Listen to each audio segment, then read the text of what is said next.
स्वागत है आप सभी का हमारे चैनल यूजीसी नेट हिंदी पाठशाला पर। जैसा कि आप सभी जानते हैं कि हम पीवाईक्यू सीरीज कर रहे हैं नेट हिंदी सब्जेक्ट की, और अभी हम 2024 में जो हमारा री एग्जाम है उसका पेपर सॉल्व कर रहे हैं।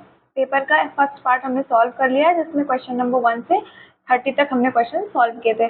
अभी हम स्टार्ट करेंगे 31 से, और क्वेश्चन नंबर 60 तक आज हम क्वेश्चन को सॉल्व करेंगे। ठीक है, तो लेट्स स्टार्ट करते हैं क्वेश्चन नंबर 31।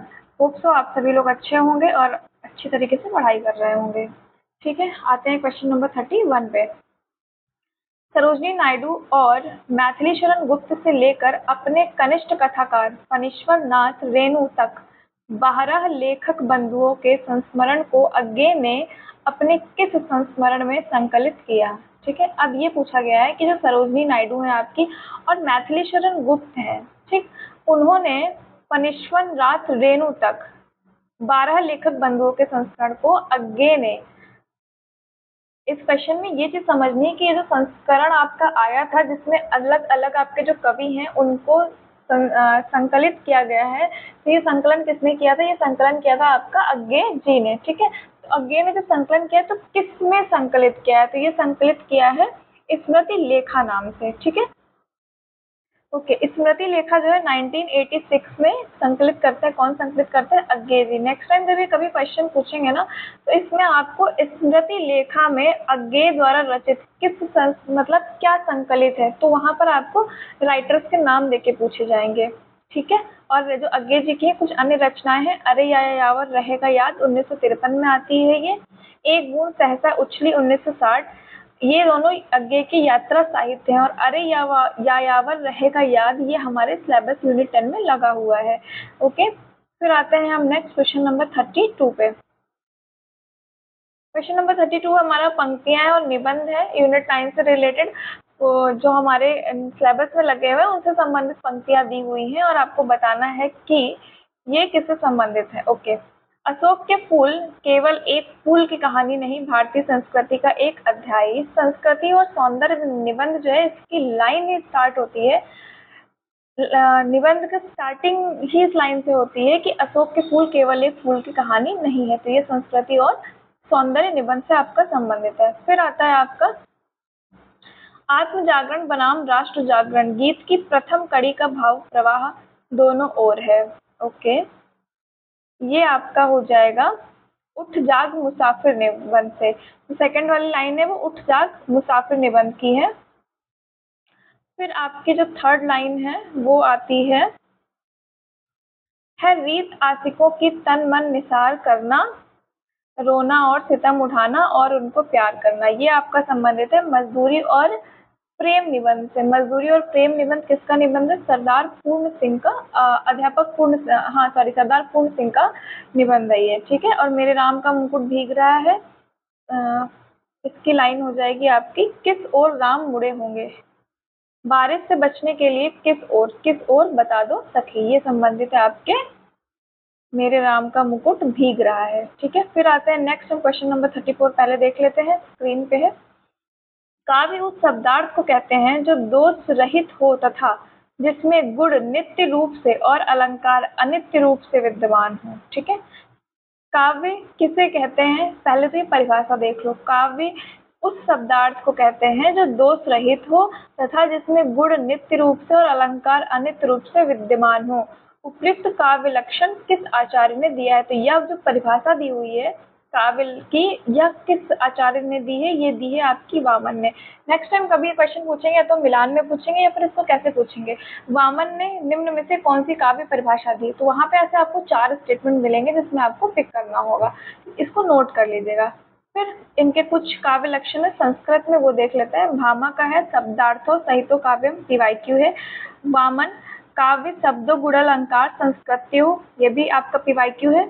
मम्मट तद दोषो शब्दार्थो सगुणावलकृति पुनः क्वापी, ये भी पीवाईक्यू है। रुद्रट ननु शब्दार्थो काव्य में, चारों आपके पीवाईक्यू है, चारों नोट कर लीजिएगा, इंपॉर्टेंट है। ठीक है, फिर आते हैं नेक्स्ट क्वेश्चन,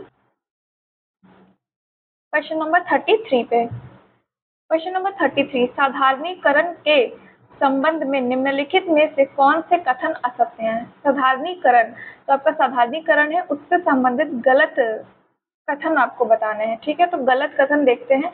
किसी असाधारण पदार्थ का साधारण रूप में ग्रहित होना साधारणीकरण व्यापार कहलाता है। असाधारण पदार्थ का साधारणीकरण, ठीक है। असाधारण पदार्थ तो नहीं होगा, ए स्टेटमेंट आपका क्या है। अच्छा हाँ, किसी गलत कथन बताने ना, एक मिनट में इसको मार्क कर लेती हूँ, कंफ्यूजन होता है इससे। गलत कथन बताने हैं, असत्य कथन, ठीक है।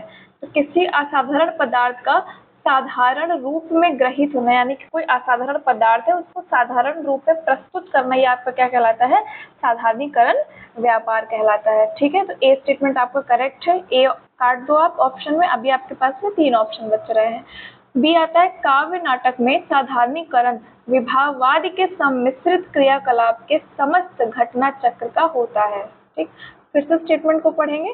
काव्य नाटक में, किसमें, काव्य नाटक में साधारणीकरण विभाववाद के सम्मिश्रित क्रियाकलाप के समस्त घटना चक्र का होता है, ठीक है। ये भी आपका करेक्ट स्टेटमेंट है, बी।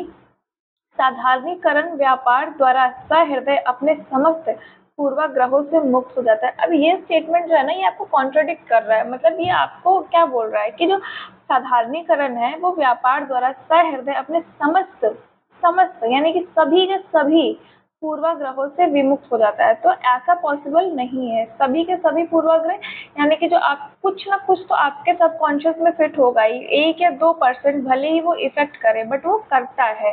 तो सी स्टेटमेंट आपका गलत नहीं, सी स्टेटमेंट भी आपका सही होगा। साधारणीकरण व्यापार द्वारा सहृदय अपने समस्त पूर्वाग्रहों से विमुक्त हो जाता है। ये स्टेटमेंट पता नहीं क्यों सही माना गया है, लेकिन मुझे ऐसा लग रहा है ये गलत होगा, क्योंकि इसमें समस्त पूर्वाग्रहों से विमुक्त होता है, ऐसा कहना थोड़ा सा मुश्किल है। कोई बात नहीं, इसको होल्ड रखते हैं।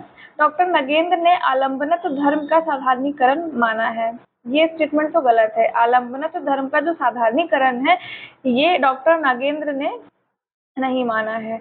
कवि की अनुभूति के साधारणीकरण को आचार्य शुक्ल सहित सभी काव्य शास्त्रियों ने मान्यताएं प्रदान की हैं। कवि की अनुभूति के साधारणीकरण को आचार्य शुक्ल सहित सभी काव्य शास्त्रियों ने मान्यताएं प्रदान की हैं। तो ये स्टेटमेंट भी आपका गलत है, ई स्टेटमेंट, ठीक है।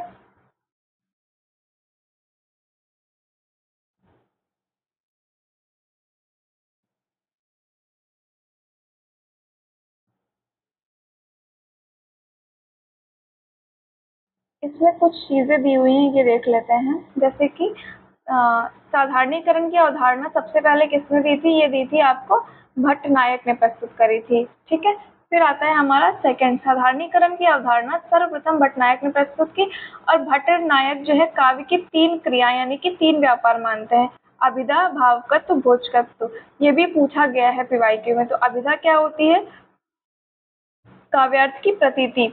भावकत्व क्या होता है, साधारणीकरण। भोजकत्व क्या होता है, रस का भोग, ठीक है। फिर आते हैं नेक्स्ट, क्वेश्चन नंबर 34 हमने कर लिया है।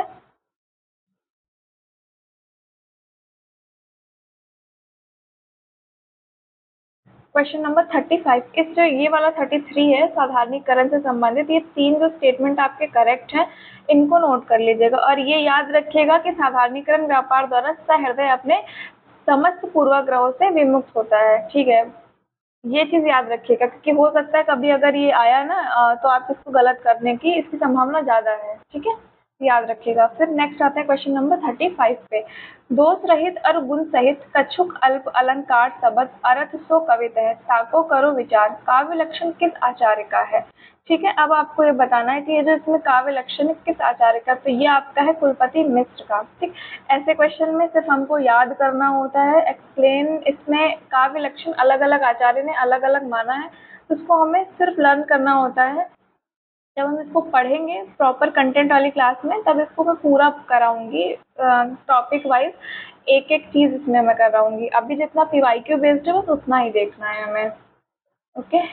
इसमें कुलपति मिश्र का तो ये हमने देख लिया, क्वेश्चन में था दोष रहित और गुण सहित कछुक अल्प अलंकार शब्द अर्थ सो कवित है, ताको करो विचार। केशवदास का काव्य लक्षण क्या है, यद्यपि सुजाति सुलक्षणी सुवरन सरस सुव्रत भूषण बिनु न विराजई कविता वनिता मित्र। देखो ये जो यहाँ पे 4 ऑप्शन दिए ना, ये चारों के काव्य लक्षण इसलिए इम्पोर्टेंट हो जाते हैं क्योंकि कुलपति मिश्र पूछा गया है। नेक्स्ट टाइम एग्जामिनर जब पेपर बनाएगा ना, तो जब ये पेपर देखेगा तो कुलपति मिश्र का तो पूछा जा चुका है, तो इन तीनों में से किसी एक का वो काव्य लक्षण उठा के आपसे पूछ लेगा, ठीक है। श्रीपति का है यद्यपि दोष बिन गुण सहित अलंकार सो लीन, कविता बनिता छवि नहीं रस बिन तदपि प्रवीण। फिर कविदेव का आता है शब्द जीव तीव अर्थ मन रसमय सुजस शरीर, चलत वह जुग छंद गति अलंकार गंभीर। ठीक है। नेक्स्ट 36 जो है ये आपका क्वेश्चन है, निम्नलिखित में से कौन सा निबंध विवेकी राय का नहीं है। तो जो गांव का मन है ये आपका विवेकी राय का निबंध नहीं है। गांव का मन ये आपका निबंध है विद्यानिवास मिश्र जी का। किसका निबंध है? विद्यानिवास मिश्र जी का। 1985 में ये निबंध आता है, 1985 में। ठीक है। और जो गांवों की दुनिया, नया गांव नाम, गवई गुंद गुलाब, ये तीनों किसके हैं? विवेकी राय के हैं। ठीक, विवेकी राय के निबंध पूछे जाते हैं और इनके गांव गांव गांव नाम से बहुत रिलेटेड, एक दूसरे से रिलेट करते हुए नाम है, कंफ्यूज नहीं होना। ठीक है। ओके, फिर नेक्स्ट आते हैं क्वेश्चन नंबर 37 पे। जम सतयुग थापन करन नासन म्लेच्छ आचार, कठिन धार तलवार कर कृष्ण कल की अवतार। तो ये जो नाटक है मंगलाचरण है, नाटक में दिया हुआ, किस नाटक से संबंधित है? आपका संबंधित है भारत दुर्दशा का मंगलाचरण है। ठीक है। भारत दुर्दशा नाटक की शुरुआत ही इसी से होती है। भारत दुर्दशा नाटक आपका भारतेंदु जी का नाटक है। इसमें कुल 6 अंक है और ये 1880 में लिखा गया था। ठीक।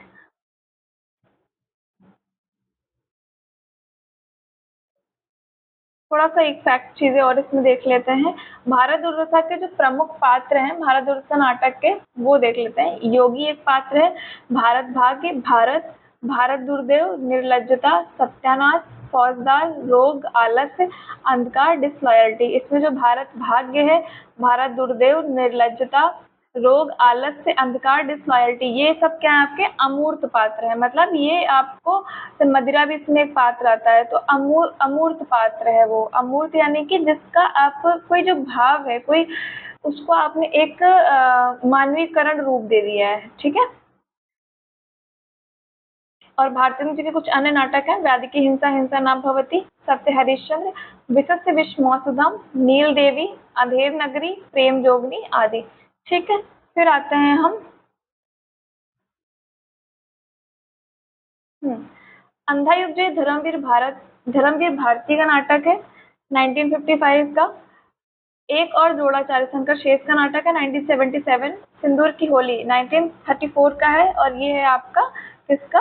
लक्ष्मी नारायण मिश्र का नाटक है ये। और ये सारे हमारे सिलेबस के नाटक हैं। सारे नाटक हम लाइन बाय लाइन पढ़ेंगे। क्वेश्चन नंबर 38, अयोध्या सिंह उपाध्याय हरिऔध के संबंध में निम्नलिखित सत्य कथन है। तो अब आपको ये बताना है कि जो अयोध्या सिंह उपाध्याय हरिऔध है, इनके संबंध में कौन से कथन सत्य हैं। ठीक, तो ऐसे में हम पहले ना एक सही स्टेटमेंट ढूंढ लेंगे। ऋषिकेश उपनाम से ब्रज भाषा की रचना की थी। मान लो ये आपको नहीं पता, अब इसको होल्ड करते हैं। ठीक, ठेठ हिंदी का ठाठ नामक उपन्यास की रचना की थी। तो ये तो हमें पता है कि ठेठ हिंदी ठाठ का जो नामक का उपन्यास है, किसने करी थी? अयोध्या सिंह उपाध्याय ने करी थी। बी स्टेटमेंट चारों में है। ओके, तो हमारा एक भी ऑप्शन एलिमिनेट नहीं हुआ। फिर देखते हैं अनघ नामक गीत नाट्य की रचना की थी। अनघ नामक जो गीत नाट्य है वो हरिऔध जी ने नहीं लिखा है। तो सी जो है ये आपका गलत है। सी स्टेटमेंट, एक दो ऑप्शन आपका एलिमिनेट हो गया। ए स्टेटमेंट आपको करेक्ट है क्योंकि बचे हुए दोनों ऑप्शन में ए करेक्ट है, बी करेक्ट है। तो ऋषिकेश उपनाम से ब्रज भाषा की रचना की, ब्रज भाषा की रचना किसने करी थी? अयोध्या सिंह उपाध्याय हरिऔध ने करी थी। किस नाम से करी थी? तो ऋषिकेश उपनाम से करी थी। ठीक है। फिर आता है डी स्टेटमेंट, मिलन नामक प्रबंध काव्य की रचना है। मिलन नामक जो है, मिलन जो रचना है वो कैसी है? प्रबंध काव्य रचना है। नहीं, मिलन प्रबंध काव्य नहीं है। रुक्मिणी परिचय नाटक की 1894 में रचना की गई थी। तो ये ई स्टेटमेंट भी करेक्ट है कि जो आपका रुक्मिणी परिणय, परिचय नहीं रुक्मिणी परिणय है नाटक, उसकी रचना कब करी गई थी? 1894 में करी गई थी। तो आपका करेक्ट ऑप्शन हो जाएगा ए बी ई। ठीक है। और जो डॉक्टर गणपति चंद्र गुप्त हैं वो अयोध्या सिंह उपाध्याय हरिऔध को आधुनिक काल का सूरदास कहते हैं। आधुनिक काल का सूरदास कौन कहता है? डॉक्टर गणपति चंद्र गुप्त। किसे कहते हैं? अयोध्या सिंह उपाध्याय हरिऔध को बोलते हैं। ठीक, फिर आते हैं हम नेक्स्ट क्वेश्चन पे।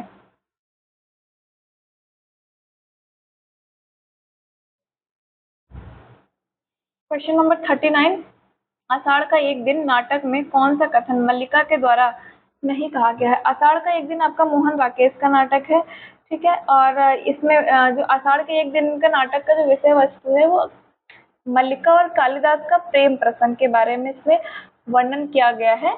इसमें 5 स्टेटमेंट देखिए पूछे गए हैं, कौन सा स्टेटमेंट मल्लिका के द्वारा नहीं कहा गया है?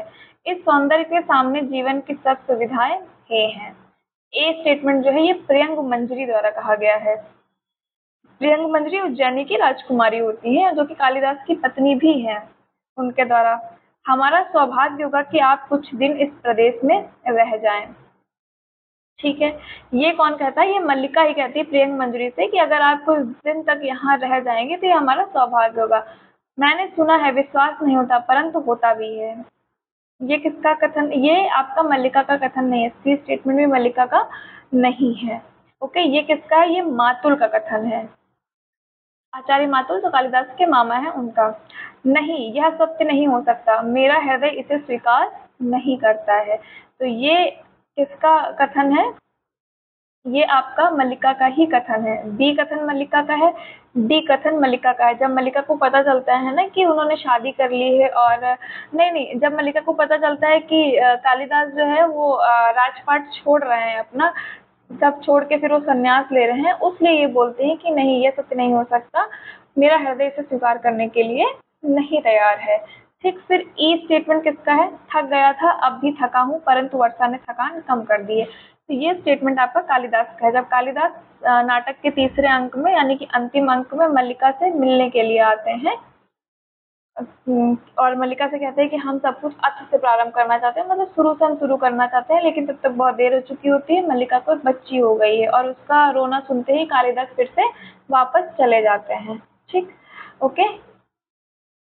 जो आपका आषाढ़ का एक दिन नाटक है 3 अंकों में प्रकाशित हुआ है। फिर आते हैं हम नेक्स्ट क्वेश्चन पे।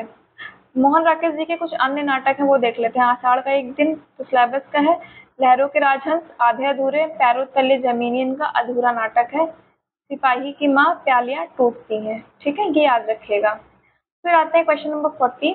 अज्ञे ने किस कहानीकार के व्यक्तित्व को नैसर्गिक नहीं अर्जित व्यक्तित्व का उदाहरण माना है? तो अज्ञे जो है वो नैसर्गिक यानी कि प्राकृतिक नहीं, उन्होंने पढ़ पढ़ के लिखना सीखा। ये जैनेन्द्र जो कहानीकार है उनके लिए अज्ञे बोलते हैं कि उनका जो व्यक्तित्व है वो नैसर्गिक नहीं है बल्कि अर्जित व्यक्तित्व है। ठीक, जैनेन्द्र की कुछ कहानियां हैं, फांसी, वातायन, दो चिड़िया,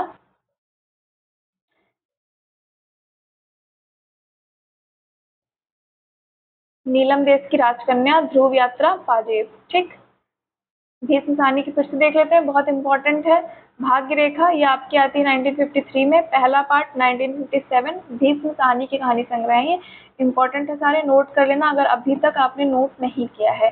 भटकती राख 1966, पटरियां 1973, वांगचू 1978, शोभा यात्रा 1981, निशाचर 1983, पाली 1989, डायन 1998।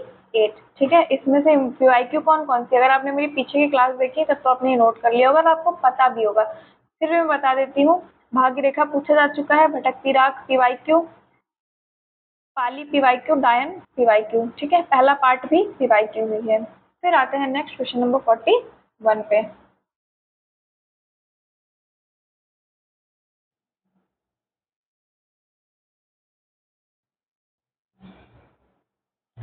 क्वेश्चन नंबर 41, कविता क्या है? निबंध को आचार्य रामचंद्र शुक्ल ने विभिन्न उपशीर्षकों में विभाजित किया है।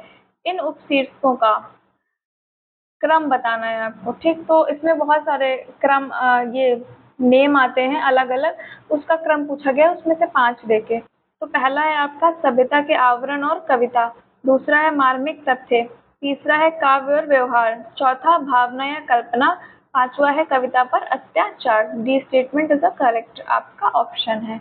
ओके, और जो कविता क्या है निबंध ये आपका चिंतामणि भाग 1 में संकलित है।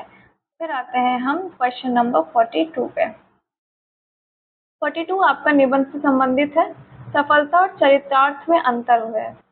मनुष्य मरणास्त्रों के संचयन से, बाह्य उपकरणों के बाहुल्य से उस वस्तु को पा भी सकता है जिसे उसने बड़े आडंबर के साथ सफलता का नाम दे रखा है।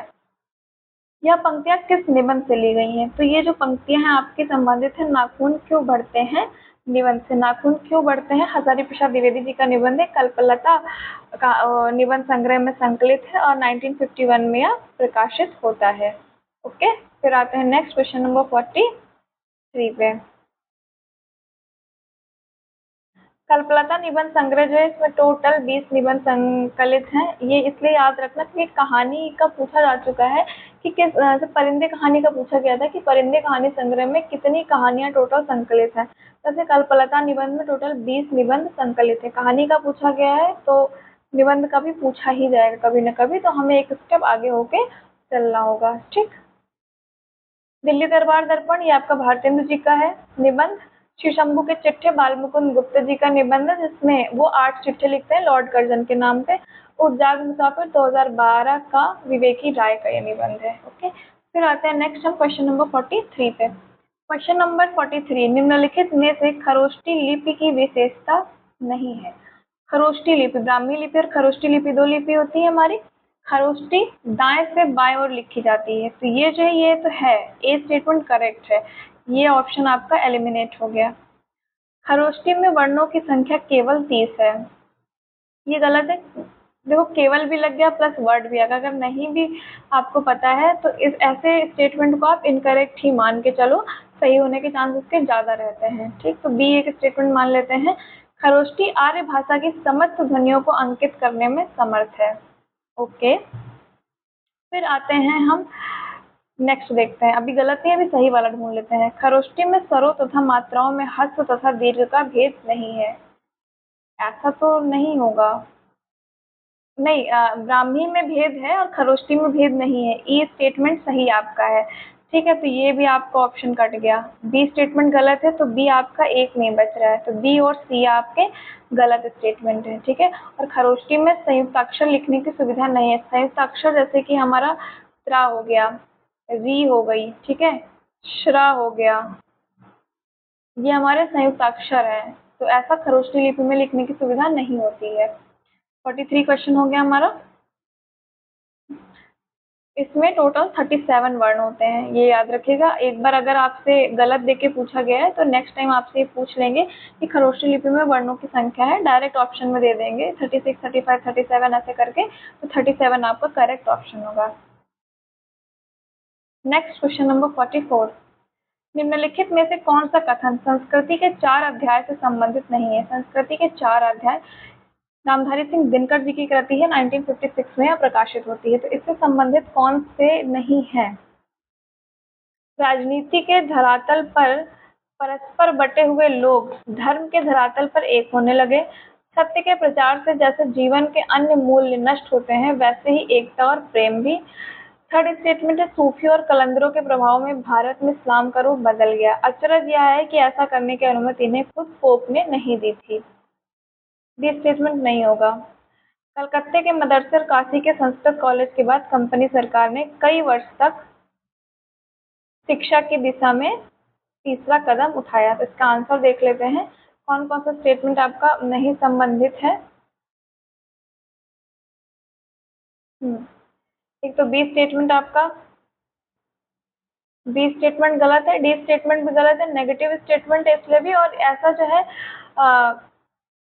जब भारत में ना ये ईसाइयों का प्रचार हुआ था तो उन्हें जो पोप यानी कि जो आपके चर्च में फादर होते हैं उन्होंने आज्ञा दी थी, तो ये स्टेटमेंट भी आपका गलत है और आपका ई स्टेटमेंट भी गलत है। ठीक, फिर आते हैं नेक्स्ट क्वेश्चन नंबर 45 पे। संस्कृति के 4 अध्याय के बारे में कुछ अन्य जानकारी देख लेते हैं। ठीक, संस्कृति के 4 अध्याय नाम से पता चल रहा है कि 4 अध्यायों में विभक्त है। प्रथम अध्याय में 3 प्रकरण है। कितने प्रकरण टोटल? 3 प्रकरण है, तीनों के अलग अलग नाम है। द्वितीय अध्याय में 7 प्रकरण है, तृतीय अध्याय में 12 प्रकरण है, चतुर्थ अध्याय में 17 प्रकरण है। कुल मिलाकर टोटल कितने हैं? 39। ठीक, चारों का अलग अलग भी याद रखना, टोटल भी याद रखना। ओके, इसके बाद में फिर हम देखते हैं क्वेश्चन नंबर 45। नेक्स्ट क्वेश्चन है हमारा, राजनीति में कहा है राजा सुख भोगई सदा मंत्री करहि संहार, राजकाज बिगेर कछु तो मंत्री सिर भार, परीक्षा गुरु उपन्यास से यह कथन किसका है? परीक्षा गुरु से संबंधित यह लाइन है, ये याद रखना सबसे पहले। तो आगे चल के कभी ये लाइन पूछ लेंगे ना कि यह किस उपन्यास से संबंधित है, तो आप कंफ्यूज हो जाओगे। तो ये आपके संबंधित है परीक्षा गुरु उपन्यास से, लाला श्रीनिवास दास जी का उपन्यास है, 1882 में आता है। ये लाइन कही है पुरुषोत्तम दास जी ने, ठीक है। के बाद में आते हैं हम क्वेश्चन नंबर, हाँ, और जो लाला श्रीनिवास दास जी का ये उपन्यास है परीक्षा गुरु, ये कुल 41 छोटे छोटे प्रकरणों में विभक्त है। आगे चल के ना हम 41 प्रकरण के नाम भी मैं आपको बताऊंगी, क्योंकि पीवाईक्यू में ये आएगा। टोटल उसमें से भी पूछा जा चुका है कि इसमें से कौन कौन सा परीक्षा गुरु से संबंधित है, और एक बार क्रम में भी ये आया था, ठीक। फिर आते हैं नेक्स्ट क्वेश्चन नंबर 46 पे। जैनेन्द्र की सृजन प्रक्रिया में नैतिक विशिष्टता और अज्ञेय में वैयक्तिक विशिष्टता के बावजूद कहीं कहीं उसके सामान्यीकरण के अंतर्द्वंद का भी आभास मिलता है, जहाँ पात्र और स्थितियां स्वयं प्रमुख हो उठती हैं। यह कथन किस आलोचक का है? तो यह कथन आपका संबंधित है कमलेश्वर का। कमलेश्वर ने यह कथन बोला है जैनेन्द्र और अज्ञेय की तुलना करके, ठीक है। नेक्स्ट आता है क्वेश्चन नंबर 47 पे। क्वेश्चन नंबर 47, खड़ी बोली गति के विकास से संबंधित निम्नलिखित घटनाओं को कालक्रमानुसार बाद से पहले के क्रम में व्यवस्थित कीजिए। 5 आपको चीजें दी गई हैं, इसमें काल पूछा गया है, तो क्या करेंगे देखते हैं। फोर्ट विलियम कॉलेज की स्थापना, ये आपकी होती है 1800 में, ठीक है। तो सबसे पहले आपका यही आ जाएगा। आगरा में स्कूल बुक सोसाइटी की स्थापना, ये आपकी होती है 1813 में होती है, ओके। एक के बाद आपका ओके, आगे और देखते हैं। हिंदी के पहले समाचार पत्र उदंत मार्तंड का प्रकाशन, ये आपका होता है 1826 में। ए पहले है, यानी कि स्टेट आपके जो ऑप्शन होंगे वो इन दोनों में से ही कोई ए होगा।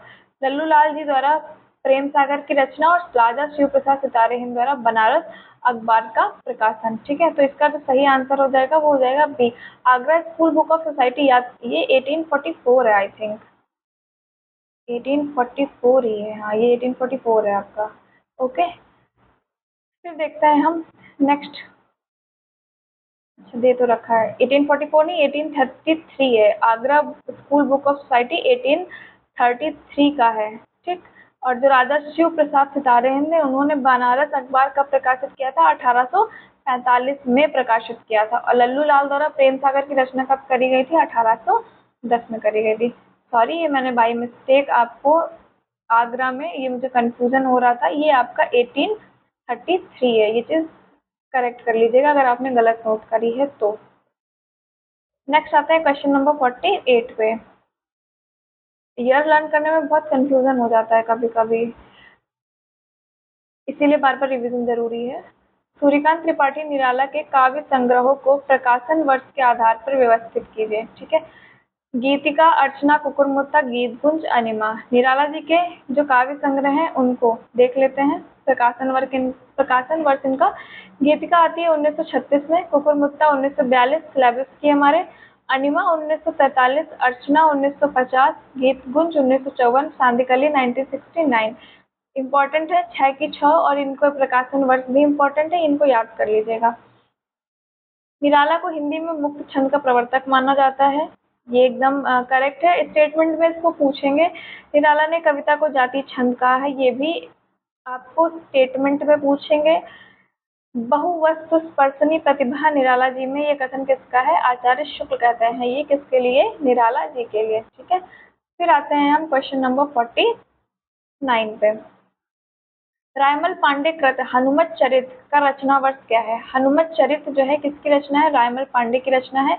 कब लिखी गई है? संवत 1696 में, ठीक है, याद रखिएगा इसको। कुछ अन्य रचनाएं भी दी गई हैं, वो देख लेते हैं।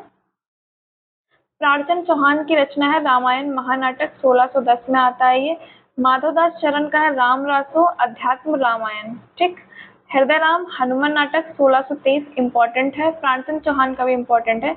नरहरि बारहट पौरुषेय रामायण, लालदास अवध विलास इम्पोर्टेंट है। कपूर चंद्रिका रामायण 1646, ठीक है। फिर आते हैं नेक्स्ट क्वेश्चन नंबर 50 पे।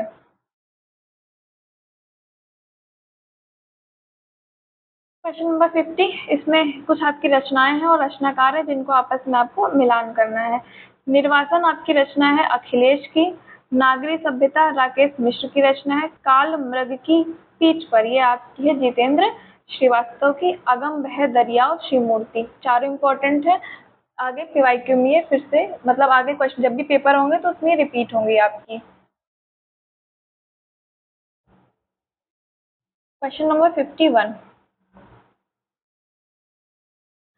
निम्नलिखित में से कौन सा कथन चाणक्य के द्वारा नहीं कहा गया है? ठीक, नहीं वाला बताना है। काश ये सुविधा ना हमें पेपर देते टाइम भी होता है कि हम ऐसे मार्क कर पाते सामने स्क्रीन पे, तो बहुत इजी हो जाता है, क्योंकि ऐसे क्वेश्चन पढ़ते पढ़ते ना अचानक से नहीं स्लिप हो जाता दिमाग से, सबके साथ होता है ये। ओके, कौन से नहीं बताने हैं? पवन सेनापति मार्ग चाहते हो या युद्ध, मुझ पर कृतज्ञता का बोझ है। मनुष्य अपनी दुर्बलता से भली भांति परिचित रहता है, परंतु उसे अपने बल से भी अवगत होना चाहिए। ये स्टेटमेंट चाणक्य का है, बहुत अच्छा स्टेटमेंट है कि मनुष्य जो है अपनी दुर्बलता से, अपनी कमजोरी से, उसे ये पता है कि मैं क्या नहीं कर सकता हूँ, ठीक है, मैं ये नहीं कर पाऊंगा, लेकिन उसे ये भी पता होना बहुत जरूरी है कि मैं क्या कर सकता हूँ। उसे अपने बल से अवगत होना बहुत आवश्यक है। बी स्टेटमेंट चाणक्य का कथन है। ठीक, उसके बाद में आपका आता है दुर्ग द्वार टूटता है और अभी हमारे वीर सैनिक इस दुर्ग को मटियामेट कर देंगे। बी स्टेटमेंट चाणक्य का है, तो बी वाले आप ऑप्शन काट दो। अब बचा आपके पास में दो ऑप्शन। फिर देखते हैं, वह राजाओं का नियमन करना जानता है, राजा बनाना जानता है। ये भी आपका चाणक्य का कथन है। ठीक है, बी और डी चाणक्य का कथन है। ठीक है, तो अब आप देखो डी किस में है? डी आपका ए स्टेटमेंट में है, कट गया। बचेंगे जो आपके स्टेटमेंट है वो चाणक्य के नहीं है। मेरे इस अंतिम समय में भी क्या कुछ दान चाहते हो, ये चाणक्य का स्टेटमेंट नहीं है। ठीक है,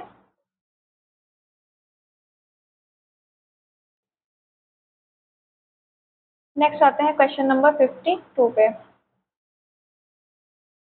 उपयुक्त कथनों में से कौन सा कथन उसने कहा था कहानी का नहीं है? उसने कहा था कहानी चंद्रधर शर्मा गुलेरी जी की कहानी है। प्रथम विश्व युद्ध की पृष्ठभूमि पर आधारित यह कहानी है। चालाक तो बड़े हो पर मौझे पर का लहना इतने बरस लपटन साहब के साथ रहा। मैं कमरे में बैठा ही ऐसा सुन रहा था, संभवतः उसको मेरी उपस्थिति का ज्ञान ना था। मैंने तेरे को आते ही पहचान लिया। लोग उससे छोटा बड़ा काम लेकर इच्छानुसार उसको मजदूरी चुका देते थे। ये जो डी स्टेटमेंट है ये उसने कहा था कहानी से नहीं है, तो डी स्टेटमेंट आपका इस एक ऑप्शन में है, एक तो इसमें है और एक इसमें है। ठीक है, दो में है आपका, तो दो स्टेटमेंट आपके कट गए। फिर देखते हैं, मैं पौधा बन गया हूँ, करो जर्मनी के बादशाह का तर्पण। ये स्टेटमेंट भी जो है आपका उसने कहा था कहानी से संबंधित है। कौन सा नहीं संबंधित है? मैं कमरे में बैठा सुन रहा था, बी नहीं है, और कौन सा नहीं है? डी नहीं है। ठीक है, तो करेक्ट ऑप्शन हो जाएगा आपका सी। नेक्स्ट आते हैं क्वेश्चन नंबर 53। कुछ नाटक है आपके और उनके नाटककार जिनको आपको बताना है। सभा सार आपका नाटक है रघुराज नागर का। समय सार बनारसी दास का है। नहुस गोपाल चंद का नाटक है। आनंद रघुनंदन ये आपका विश्वनाथ सिंह का नाटक है। ठीक है, इंपॉर्टेंट है सारे, इनको याद रखना। नेक्स्ट आते हैं क्वेश्चन नंबर 54 पे।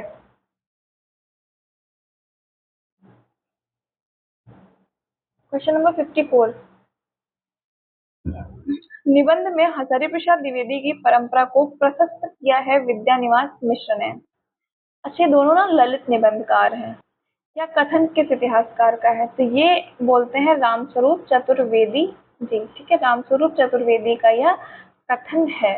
ओके, नेक्स्ट आता है क्वेश्चन 55। स्वनिम की विशेषता के संदर्भ में निम्नलिखित में से कौन सा कथन असत्य है? स्वनिम के बारे में पूछा गया है और गलत कथन आपको बताना है। ठीक है, स्वनिम किसी भाषा की लघुत्तम अखंड इकाई होती है। स्वनिम में अर्थ परिवर्तन की शक्ति होती है। स्वनिमों में ध्वन्यात्मक समानता की ओर प्रवृत्ति होती है। स्वनिमों की प्रवृत्ति अपरिवर्तनशील होती है। देखो बी और डी जो है ये आपके कॉन्ट्राडिक्ट है, यानी कि विरोध कर रहे हैं एक दूसरे का। एक तो बोल रहा है कि परिवर्तन की शक्ति होती है, दूसरा बोल रहा है कि परिवर्तन अपरिवर्तनशील होता है, तो जो भी होगा इन दोनों में होगा। डी ऑप्शन आपका गलत है। ठीक है, जो बाकी के तीन ऑप्शन है ये आपके करेक्ट स्टेटमेंट है स्वनिम के संदर्भ में, तो इन तीनों को नोट कर लीजिएगा। स्वनिम किसी भाषा की लघुत्तम अखंड इकाई है। आगे चल के कभी पूछ लेंगे कि भाषा की लघुत्तम अखंड इकाई कौन सी है? तो स्वनिम है। ठीक है, स्वनिम में अर्थ परिवर्तन की शक्ति होती है और थर्ड स्वनिमों में ध्वन्यात्मक समानता की ओर प्रवृत्ति होती है। ओके, नेक्स्ट आते हैं क्वेश्चन नंबर 56 पे। क्वेश्चन नंबर 56 में कौन सा कथन सत्य है, हमें सही कथन बताना है। ठीक, अच्छा क्वेश्चन है, इसको देखो लॉजिक से करेंगे। मिथक बुद्धिमूलक होते हैं तथा किसी व्यक्ति के चेतन मन से संबंध होते हैं। मिथक बुद्धिमूलक होते हैं और किसी व्यक्ति के चेतन मन से संबंध होते हैं। कभी कभी आप जब अपने दादा नानी या किसी के साथ बैठते हो जो बहुत मतलब वृद्ध अवस्था में है, तो वो आपको ना अपने जमाने के कुछ मुहावरे कहानियां टाइप के सुनाते होंगे। ठीक, तो वो क्या है ना, वो उनके जैसे कि बोलते हैं कि बृहस्पतिवार को नाखून नहीं काटने चाहिए, बाल नहीं कटवाने चाहिए, तो ये क्या है, मिथक है आपके। ठीक, और ये बुद्धिमूलक नहीं होते हैं, ये अचेतन मन में बैठे होते हैं जो आपके ट्रांसफर होते रहते हैं। तो ए स्टेटमेंट तो आपका क्या हो जाएगा, गलत स्टेटमेंट है, एक ऑप्शन आपका कट गया। फिर आता है बी स्टेटमेंट। मिथक अनेक आदि बिंबों का गुच्छा होता है, केवल एक प्रतीक से उसकी सृष्टि नहीं हो सकती है। ये दोनों, जो पहला स्टेटमेंट है उसी का एक्सप्लेनेशन है दूसरा स्टेटमेंट।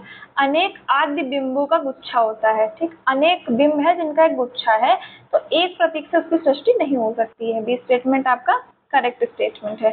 काव्य बिंब का मुख्य कार्य संप्रेषणीयता यानी कि कम्युनिकेशन, वाद विवाद वार्तालाप है तथा वह कलाकार की अनुभूति और प्रमाता के बीच संबंध स्थापित करने वाला सूत्र है। तो ये स्टेटमेंट आपका करेक्ट स्टेटमेंट है। ठीक, फिर आता है आपका डी स्टेटमेंट। प्रतीक स्वतः संभावी होते हैं जबकि बिंबों का निर्माण एक सचेष्ट क्रिया है। डी भी आपका करेक्ट स्टेटमेंट है। इंपॉर्टेंट है तीनों ये स्टेटमेंट। ठीक है, ये वन लाइनर में पूछे जाएंगे। फैंटेसी का संबंध स्वप्न और अवचेतन में घटित होने वाली घटनाओं को विघटित और बेतरतीब विवलांबियों से है। ई स्टेटमेंट आपका करेक्ट स्टेटमेंट है। डी स्टेटमेंट गलत है। प्रतीक जो है स्वतः संभावी होते हैं जबकि बिंबों का निर्माण एक सचेष्ट क्रिया है। ठीक है, देखो इस स्टेटमेंट को अगर एक्सप्लेन करें तो कैसे होगा।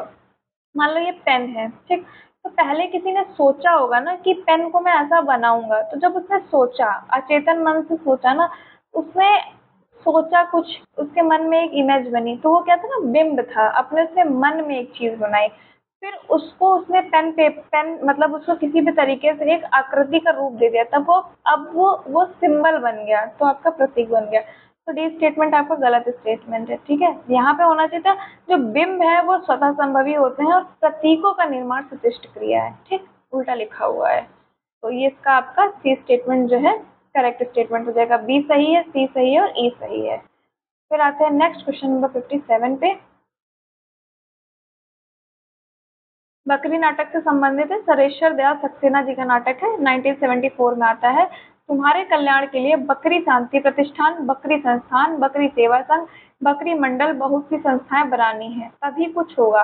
बकरी नाटक में यह कथन किसका है? तो ये कथन है कर्मवीर का। अभी ये क्वेश्चन अभी जो जून 2026 का पेपर है उसमें कैसे पूछा गया है, उसमें ना बकरी शांति प्रतिष्ठान, बकरी संस्थान, बकरी सेवा संघ, बकरी मंडल, ऐसे 4-5 संस्थाओं के नाम देके पूछ दिया गया है कि जो सर्वेश्वर दत्त सक्सेना जी का नाटक है बकरी, उसमें किन किन संस्थाओं का उल्लेख है। ऐसे पीवाईक्यू आपके रिपीट होते हैं। ये कथन था कर्मवीर का, ये याद रखिएगा। और इसमें टोटल 2 अंक हैं और इसमें 3 दृश्य हैं, 2 अंक और 3 दृश्य। ठीक, प्रत्येक अंक में 3 दृश्य हैं। फिर आता है क्वेश्चन नंबर 58। हरिवंश राय बच्चन की आत्मकथा के खंडों को प्रकाशन वर्ष के अनुसार व्यवस्थित कीजिए। हरिवंश राय बच्चन ने अपनी आत्मकथा जो है वो बेसिकली 4 भागों में लिखी है, 4 खंडों में उनकी आत्मकथा प्रकाशित हुई है। क्या भूलूं क्या याद करूं 1969 में आती है। प्रवास की डायरी इसके जस्ट बाद आती है। प्रवास की डायरी 1970 में, नहीं, क्या भूलूं क्या याद करूं 1969 में आती है। नीड का निर्माण फिर ये आपका 1970 में आता है, सेकंड संस्करण है। प्रवास की डायरी ये आत्मकथा से संबंधित नहीं है, 1971 में आता है। तीसरा खंड है आत्मकथा का, 1978 में प्रकाशित होता है, बसेरे से दूर नाम से। और 10 द्वार से सोपान तक चतुर्थ आपका खंड है और 1985 में ये प्रकाशित होता है। आत्मकथा कितने खंडों में प्रकाशित हुई है? 4। पहला, दूसरा, तीसरा और चौथा, प्रवास की डायरी, ये आपका आत्मकथा नहीं है। ठीक है, ये याद रखिएगा। Next question number 59। Question number 59 में संस्था और उनके संस्थापक को आपस में मिलाना है।